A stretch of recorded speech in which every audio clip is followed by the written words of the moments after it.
I was talking to a woman yesterday, and she's struggling with, um, she calls it mental health, but she's just trying to figure herself out. And one of the things that she had said is that she struggles with shame. And I asked her what was the shame. Well, she had lost a very deep six-figure job. She lost the job during COVID when life and everything was spiraling, and she herself started um, going through the same types of depression and anxiety that many people when she's in sales and she mastered her job, and she then had COVID and she was stuck in her house and her children were there and she had to reassess how she had to do everything, and her husband's in the house and he's working from home, and as was true for so many of us. And there was this reset. And long story short, she just never found her groove back. She started developing anxiety. And the more she was anxious, the harder it was to get back in gear. And the harder it was to get back in gear, the more her sales dropped. And it was a cycle.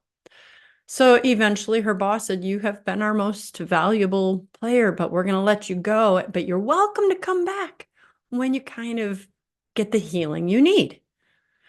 So when this woman said to me, "I struggle with shame," I said, "Shame for what?" And she's like, "Well, just not being able to do it." But I said, "What's shameful about that?" I deal with this a lot with other people in terms of another emotion, guilt.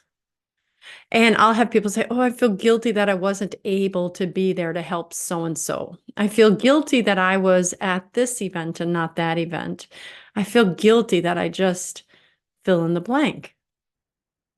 And I often say to them, "Well, if you had to do it again, the event you went to, say you had to go do something for a child or a grandchild, but you weren't able to be there for a friend in need, would you do it all over again the same way?" And they'll say, "Well, yeah, I had to. It was my kid." And I said, "So what do you feel guilty about? If given the same choices again, you'd do the same thing, you made the right choice." So a phrase I use often, and it's really the point of this video, is I say guilt is a useless emotion. Now, I want to be careful because there are things about which we should feel guilty. If I stole the cookies and I lied to you about them, then I should feel guilty that I stole the cookies. I should feel guilty if I broke something and I was careless and then, I hid it. There are things that I am guilty of, and if I am guilty of them, I need to repent of them, and I need to, confess, repent, and don't do it again. But for the most part, what these people are talking about is, "I just feel guilty. I feel guilty that I'm just not good at." She needed someone to help her do decorations at the church. I don't know how to do them, and I feel guilty because she had to do them all herself, or she had to do it with just two other people. I'm not really good at coming up with random examples. So what I say to people is, feeling guilty, feeling that shame is useless. It is really not something that's either your fault or something that you wouldn't change if you had to do it again. So who does it come from? You know the answer. Satan tries to use our emotions to stop us from doing that which we should do. He tries to use our emotions to make us focus on the negative and not the positive. He tries to use emotions to derail us. Negativity, division, sadness. Because every time we're focusing on that, we're not focusing on that which we should be focusing on, God. And I'm going to be careful when I say this because I want you to hear it the way it's meant, but it's actually kind of selfish to feel guilty when you didn't do anything wrong, or shameful when you have nothing to be ashamed of. It's almost like the girls that get raped and they feel ashamed, as if it was their fault.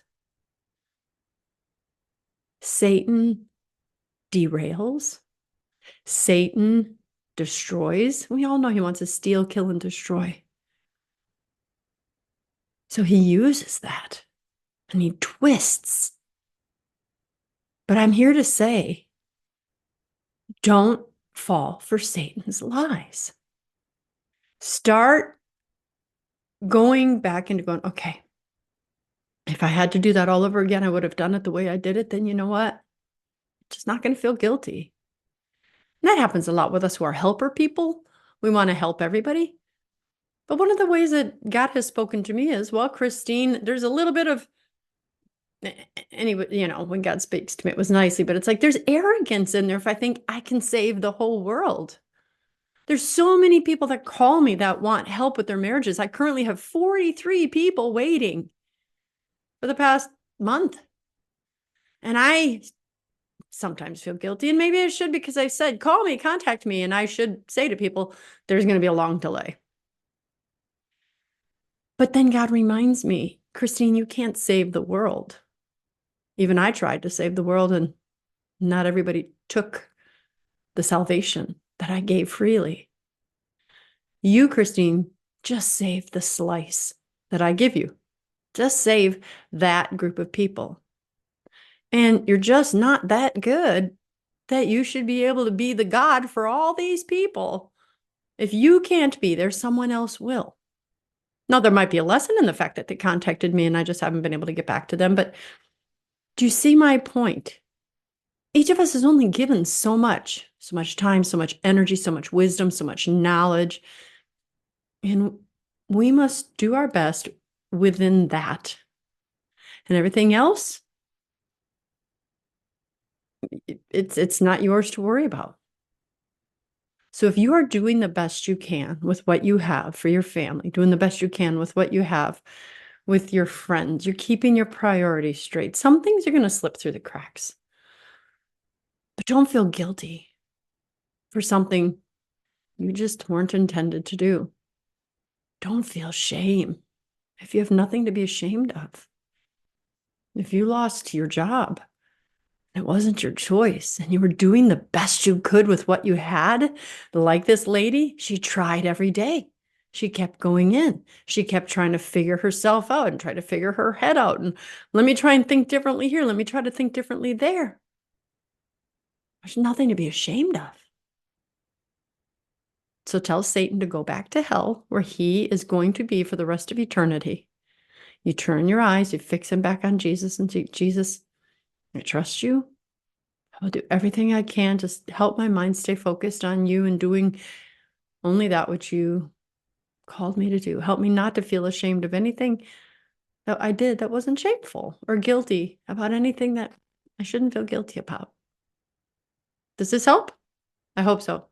Post your comments below. I'm Dr. Christine Bacon. Thanks for watching another Breakfast with Bacon. And as always, remember to live your life sunny side up.